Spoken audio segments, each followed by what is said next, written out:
જય જિનેન્દ્ર, હું છું અમીષા અને આજે હું આપ સૌ માટે લાવી છું સ્નેકી આઈડિયાઝ. મુંબઈમાં સૌથી ફેવરેટ શું છે લોકોનું snacks? Vada pav. Yes, vada pav all time બધાને ખૂબ જ ભાવે છે, પણ આજે આપણે એને ફ્યુઝન ટચ આપશું.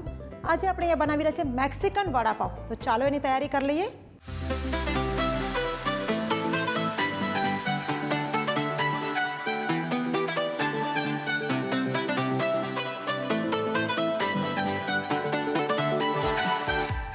સો આપણે પહેલાં વડા બનાવવાની તૈયારી કરી લઈએ. એની માટે આપણે અહીંયા બાફેલા કાચા કેળા લીધા છે. વડા આમ તો ખાલી કાચા કેળાના જ હોય છે, પણ આપણે અહીંયા થોડું વેજીટેબલ નાખીને એને થોડું ફ્લેવર આપશું. તો અહીંયા આપણે એની અંદર ફણસી લીધી છે, બોઇલ કરેલા વટાણા, 3 કલરના કેપ્સિકમ્સ, થોડી બારીક કટ કરેલી કોથમીર. હવે આપણે આ બધું એકવાર પ્રોપર હાથથી મિક્સ કરી લઈએ. નોર્મલી આપણે જે વડા બનાવીએ છીએ એ કાચા કેળાના જ બને છે, પણ આજે આપણે એની અંદર વેજીટેબલ નાખશું તાકી જે એનું ફ્યુઝન ફ્લેવર છે એ ખૂબ જ સરસ લાગશે. સો હવે આપણે પહેલી અંદર મસાલો કરી લઈએ. હળદર પાવડર, ગરમ મસાલો, સ્વાદ પ્રમાણે મીઠું અને એની અંદર આપણે હલકો મસ્તો મેક્સિકન સોસ છે એ આપણે એની અંદર એડ કરી દઈશું. સો હવે આપણે વડાનો જે વઘાર છે એ કરી લઈએ. એની માટે આપણે ઓઇલ લઈશું. એની અંદર આપણે આ અડદની દાળ એડ કરીશું. આપણી અડદ દાળ અહીંયા ગોલ્ડન બ્રાઉન થવા લાગી છે. હવે આપણે એની અંદર રાઈ એડ કરી દઈશું. સો આપણો રાઈનો વઘાર પણ અહીંયા થવા લાગ્યો છે. હવે આની અંદર આપણે લીલા મરચાં એડ કરી દઈશું, થોડા કડી પત્તા. હવે આ બધો વઘાર આપણે આ વેજીટેબલ વડામાં એડ કરી દઈશું. અડદની દાળની એક ખૂબ સરસ ફ્લેવર હોય જે વડામાં ખૂબ જ સરસ લાગશે. હવે આ બધું જ મિશ્રણ આપણે પ્રોપર એકવાર પાછું હલાવી લઈએ.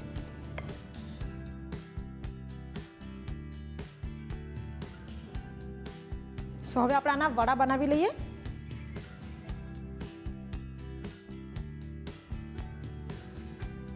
તો આ સાઈઝના આપણે બીજા બધા પણ વડા બનાવી લઈએ.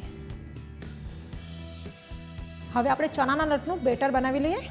તેની માટે આપણે એક બાઉલમાં ચણાનો લોટ લઈશું. સ્વાદ પ્રમાણે એની અંદર પણ મીઠું એડ કરી દઈશું. હવે સ્મૂથ બેટર બનાવી લઈશું.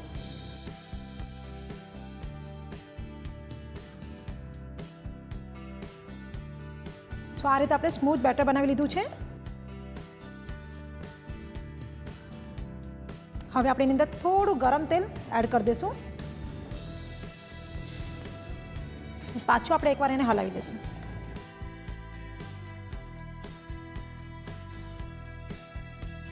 ચાલો હવે આપણે પહેલાં વડા બનાવી લઈએ.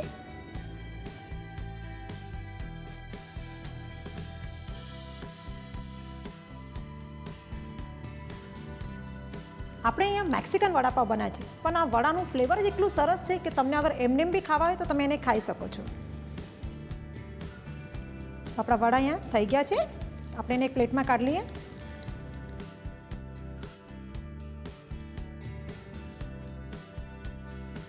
સો આપણા વડા અહીંયા તૈયાર થઈ ગયા છે. હવે આપણે એને એસેમ્બલ કરી લઈએ. યુઝ્યુઅલી વડાપાવ બનાવવા માટે આપણે જે પાવભાજીના પાવ હોય છે એ યુઝ કરીએ છીએ, પણ આપણે આજે થોડું ફ્યુઝન કરી રહ્યા છે એટલે આપણે અહીંયા બર્ગરના પાઉં લીધા છે. સો આપણું જે આ બન છે એને વચ્ચેથી આ રીતે કટ કરી લઈએ.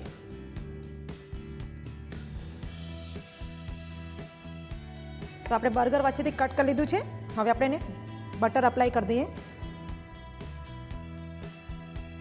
યુઝ્યુઅલી આપણે ગ્રીન ચટણી લગાવીએ છીએ, પણ અહીંયા આપણા મેક્સિકન વડાપાઉં છે એટલે આપણે અહીંયા મેક્સિકન પેસ્ટ છે એ લગાવશું.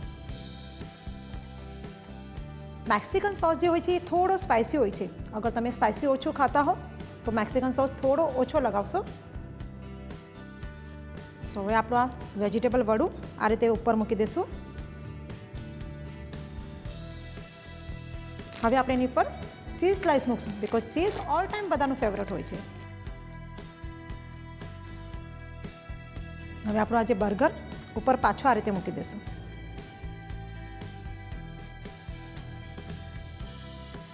એની ઉપર પણ આપણે થોડું બટર લગાવી લઈશું.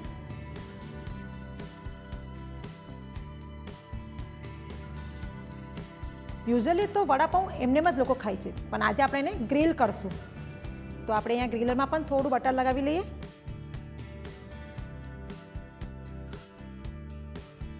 તો આપણો આ મેક્સિકન વડાપાઉં આપણે એને આ રીતે ગ્રીલ કરવા માટે મૂકી દઈશું.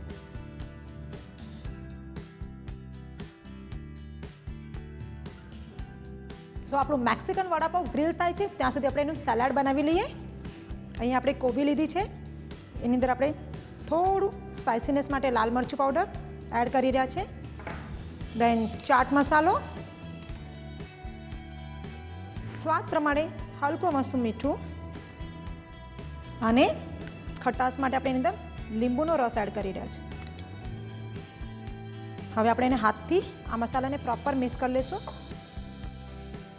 અને આપણું જે બર્ગર છે એ ગ્રીલ થાય ત્યાં સુધી આપણે એને સાઈડમાં મૂકી દઈશું, તાકી આ એકદમ પ્રોપર સોફ્ટ અને એનું જે ફ્લેવર છે એ પ્રોપર ચડી જશે. આપણું જે મેક્સિકન વડાપાઉં છે એ પ્રોપર ગ્રીલ થઈ ગયું છે. તો હવે આપણે પ્લેટિંગની તૈયારી કરી લઈએ. અહીંયા આપણે મેક્સિકન સોસનો એક સ્ટ્રોક માર્યો છે. અહીંયા આપણે આઈસબર્ગ લઈશું. હવે આપણું આ જે મેક્સિકન વડાપાઉં છે એ આ રીતે એની ઉપર મૂકશું. કોબીનું જે સલાડ છે એની અંદર આ જે લીંબુનો રસ અને મરચાંનું એક સરસ ફ્લેવર આવી ગયું છે. તો આપણે એ સલાડ એની પર મૂકી દઈશું સાઈડમાં. આ આપણા મેક્સિકન વડાપાઉં તૈયાર થઈ ગયા છે. આ એક ફ્યુઝન વડાપાઉં છે. આઈ એમ શ્યોર આપ સૌને ખૂબ જ ગમશે. નોર્મલી વડાપાઉં કરતાં કંઈક અલગ છે. તો આ રેસીપી ઘરે ટ્રાય કરો. આપ સૌને અગર અમારી રેસીપી ગમે છે તો એને લાઈક કરો, શેર કરો અને અમારા ચેનલને સબસ્ક્રાઈબ કરો.